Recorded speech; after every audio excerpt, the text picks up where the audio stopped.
The Hermits Cave Incident. April 5th, 1999, Oklahoma. Robert Kennedy, a college student, stood at the entrance of Hermit's Cave. Beside him was his brother Richard. No helmets, one flashlight. They stepped inside, thinking they were just exploring.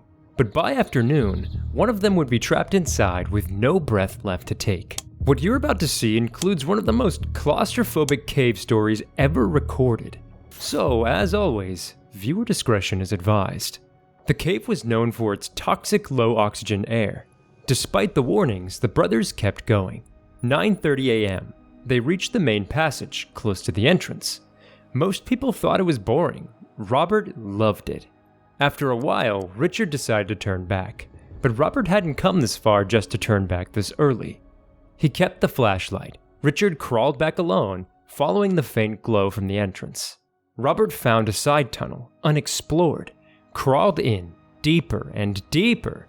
At 150 feet, the tunnel squeezed tight. He pushed forward, slid through. It felt like a victory, but it was a trap. He kept going just a few feet more, then stopped. Tried to move and nothing. He was stuck, with his face right above the wet, muddy floor, the stale air scraping his lungs. Panic set in. He called out for Richard. Hours passed and no answer. Then, far behind, his brother's voice. When Robert didn't come back for a while, Richard got worried. A dim light from the entrance still reached inside, and he stepped in, calling his brother's name. Then, Robert's voice echoed back, weak and fading. The air was thin. Robert was losing consciousness, fast, and this was only the beginning. Richard crawled forward, chasing the sound, but Robert was way too deep. With no flashlight, Richard couldn't reach him. He had no choice. He had to go back and call for help. Rescuers arrived within hours. Richard led the way. They began digging, widening the crawl. The cave's oxygen was too low to breathe, but they didn't give up. By 3 p.m., they reached Robert. Almost 6 hours since the rescue began. Too late. He was still, face down in the mud, gone. Some say he suffocated. Maybe he just couldn't hold himself up anymore, and the cave took the rest. The Wild Cave Incident. Some deaths are silent, some are brutal. William Coughlin's was both. May 28, 1993, Kentucky. Adventure lover William Coughlin and his best friend James Jackala were about to explore Cave City, along with a small group of other visitors. There were 2 tours. First, the historic tour, a safe walk through big, open tunnels. Second, the Wild Cave Tour, much scarier, most people wouldn't dare. Before the tour, the group signed a document. It warned of danger and said the tour company wasn't responsible for anything that might happen. The tour was led by Dave Hardin. At first, everything went as expected. The history tour was easy, walking through wide tunnels. Then came the Wild Cave Tour. Before entering, they had to sign again. This one was serious, but William and James didn't care. They had waited months for this, and turning back wasn't an option. The guide told them to follow him closely, no exceptions. Despite the excitement, the group had almost no proper gear and no food. Still, they reached the midpoint with no issues, and wanted more. They crawled through a tight squeeze and found a 30-foot cable ladder. They climbed down, then another ladder, shorter, maybe 15 feet, but worse, it dropped over a sharp rock. Once everyone made it down, the guide said the official tour was over. He told them they could look around for nearby tunnels just a little. He had to step out for an important call. That meant leaving the cave and being gone for a while. With the guide gone, William was excited to explore a side tunnel. He climbed the second ladder again, and James followed. But the ladder shook. William was 6 feet tall and 220 pounds. The steps were hard to hold. Halfway up, he panicked, lost his grip, and fell, landed hard on the cave floor. Blood ran down his face. James rushed over. Williams was awake, but confused. Said strange things. James tried to calm him, promised they'd get out, but every second made things worse. Then the guide finally returned, told them to climb out the way they came in. But William couldn't. He was in too much pain. James begged the guide to call a rescue team, but he refused. The group agreed the ladder wasn't an option. Their only shot was a narrow corridor marked on the guide's brochure. It wasn't part of the tour, but it was mapped before. In the middle of it was a V-shaped tunnel. By then, no one realized how dangerous it really was. James went first, crawled through, then turned back to help William. William slid in head first. The others pushed him from behind. His body barely fit.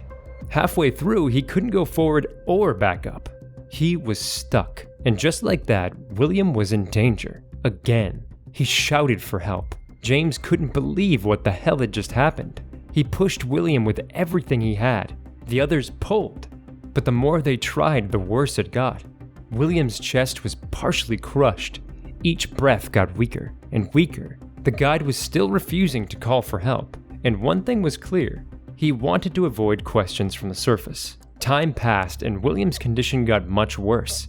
He was dying, and finally the guide went to the surface to call for help. Rescuers arrived 3 hours later. They helped the others leave, but James stayed with his best friend. He feared the worst. Years earlier, he heard from the story of Floyd Collins, the famous caver who died trapped in a nearby cave. Now it was happening again. Rescuers tried their best, but William was wedged in way too deep. The cave was freezing. They tried to warm his body. They set up a pulley and started pulling. Each time he screamed, but rescuers didn't stop. They worked the whole day trying to free him. After 17 hours of trying, it was over. William was gone. The court saw it as carelessness, not criminal intent. William's family was awarded damages for the tragedy. Nutty Putty rescue you never heard of.